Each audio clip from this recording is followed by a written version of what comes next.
were the first 3 words that Matthew McConaughey ever said on film in the movie Dazed and Confused. And nearly 3 decades and 1 Oscar later, he decided to write the book Greenlights. So the question is, should you read the book? Here's Greenlights in 10 words. Get relative with the inevitable, catch green lights, just keep living. That's the Matthew McConaughey special. Let's jump into the 5 main ideas of the book. Number 1, look for the green lights in your life. They show you that you're on the right track and you're going in the right direction. Number 2, get introspective. Learn your values. What do you really value? What do you really believe in? Figure those things out and then go live them. Number 3, a major through line in this entire book is it's all relative. It's all up to you. It's about how you deal with any situation. It's your perspective. And he makes a really interesting point that in any given situation, you have 3 choices. You can persist, you can pivot, or you can concede. Number 4, yellow lights. Slow down, make a plan. Sometimes you have to take a step back to go forward. Number 5, this one really stuck out to me, less impressed, more involved. And simply, it just means get your hands dirty. So often we find ourselves looking out at life, oh, this is awesome, oh, I want that, oh, they have that. And we're just so impressed with things and we think they're great and we see them from the outside, but he says, get in there.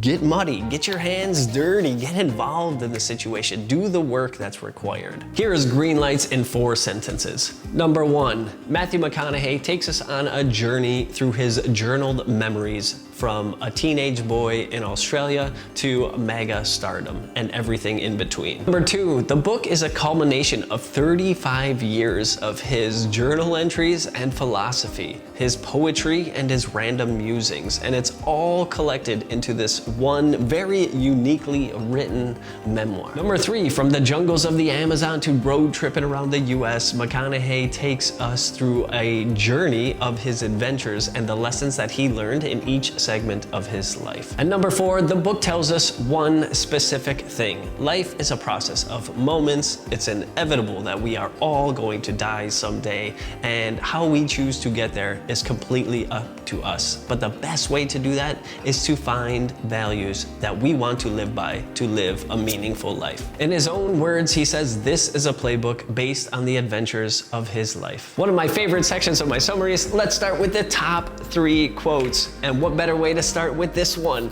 that is tattooed on my arm? Don't half-ass it. I'll never forget the moment when I read that. It changed everything for me. And this is another one of my favorite quotes of all time, and it came from this book. I never cared much for destinations. The idea of landing is too finite for my imagination and sense of song. Give me a direction and a 16-lane highway with room to swerve and explore along the way. Like jazz, I prefer to see life like a river. Ooh. I love that one, it's magical. And number 3 is, I found me right where I left me. That one struck a chord. Here are 2 ways that reading Greenlights will change your life. The book will force you to turn inward. Yes, it's a memoir. Yes, it's a memoir by a Hollywood movie star, but it's very unique in a way that it has you question yourself and your values. Number 2, it will have you question things that are in your life and whether or not they belong there, and if you should start removing things from your life. So all this talk about green lights, but what exactly are green lights? Green lights are the moments where life says go, carry on, proceed, keep staying on this track. And it could come in all these different forms. It could be money, it could be gifts, it could be smiles, it could be opportunities. But a key point that I really took out of this part of the green lights is that we create our own green lights. Sometimes we might get lucky and life might give us some, but it all comes from our choices. And not only our choices, it's timing. We have to be ready for the opportunity. You might get a major opportunity that comes your way, but if you're not ready, it's just going to pass you by. So you need to be ready at all times for your green lights, and you need to go out and make them. One of the major themes in this book is trying to find yourself and who you are, and it's his journey of finding himself and all of his different adventures. He went to go lose himself to find himself. And one of the things he talks about often is process of elimination.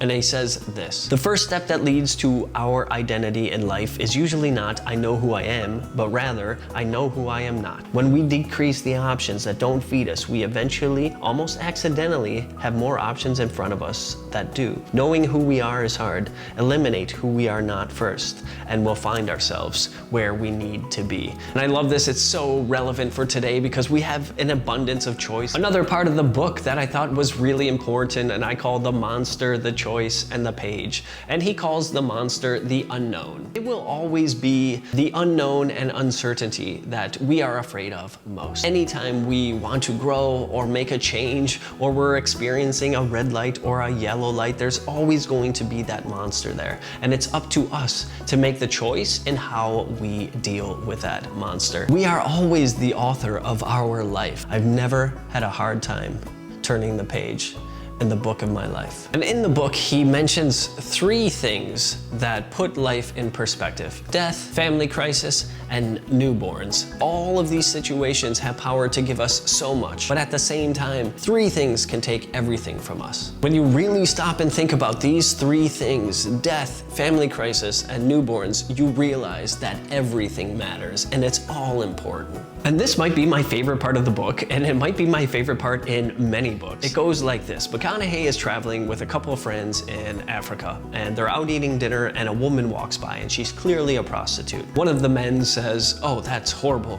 She's a Muslim woman. This is unacceptable." The other friend says, "Oh, we don't know her. We don't know her situation. It's not on us to judge her."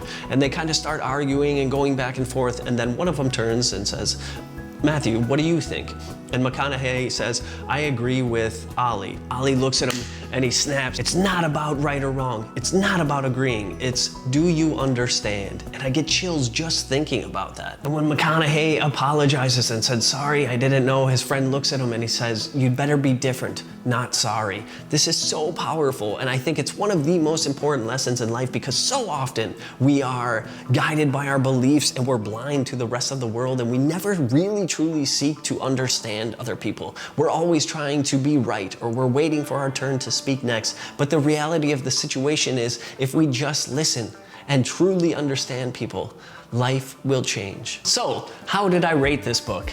I gave this one a 4.5 stars, great out of 5. To be honest, I really didn't know much about McConaughey before reading this book, but after reading it, I was highly impressed. He gives us a peek behind the curtains of his life, and it feels very intimate. And you see little snippets of his journal, so it feels very real, very raw, very authentic. I will be the first to admit that there is some major bias here. I was fully into the adventure, explorer kind of nature that he has. There is a caveat. I would say, don't read this book. Yes, you heard that correctly. I would say, listen to this book. Get the audiobook version. And if you're someone who is into kind of travel, adventurous, free-spirited knowledge and stoicism, this is the perfect book for you. If you're someone who loves Matthew McConaughey and all of his films, and you're curious about him, you'll absolutely love this book. But no book is perfect, and here are my contrarian takes. The things that I didn't like about the book. Number 1, what if get relative isn't for everyone? So one of his major through lines of the book is get relative, and that just means how you deal with a situation. He was blackmailed into losing his virginity,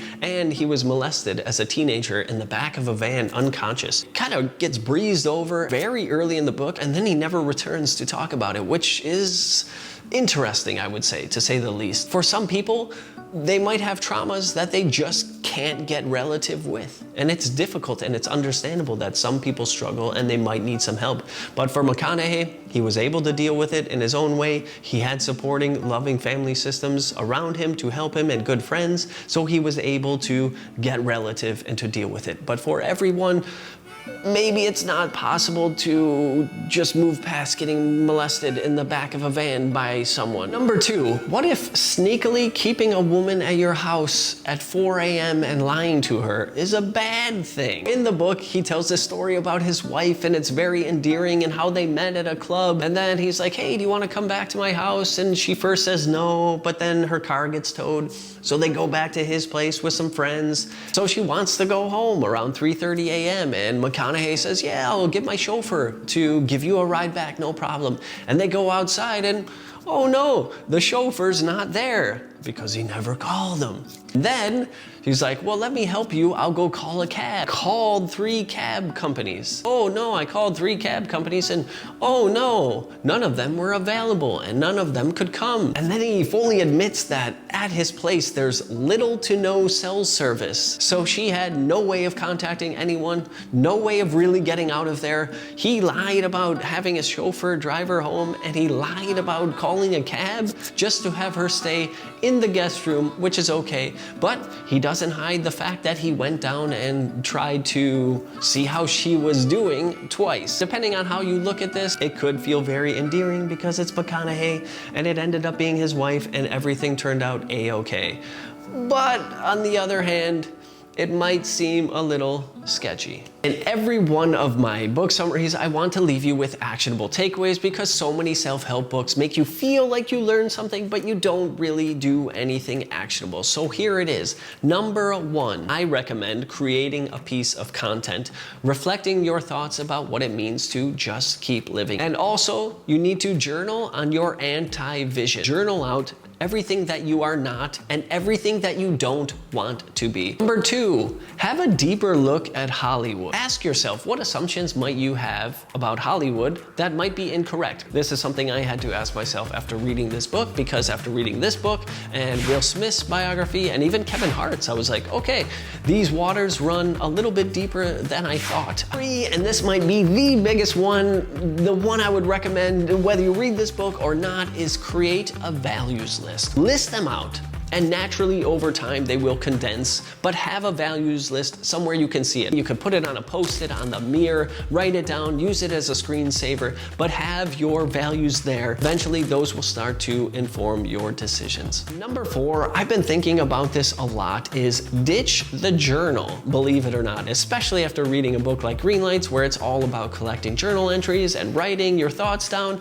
I'm going to say ditch the journal and try journaling with AI. The beauty of journaling is getting your thoughts out and just thinking through them. If you have a tough experience or you have a problem to solve, writing it out can be very helpful, but so can just talking it out. That's it, and it helps you kind of think through these things. And if you like this book summary and you want to check out more, you can check out my super deep dive transformative summaries. I'm going to have them for sale, and you can check the link down below if you want more. These are not surface level summaries. These are for deep thinkers. These are for curious minds. These are for people who want to read a book and actually let the book change them by taking action. So if you're interested in more, check the link below, and you can also check out more of my videos.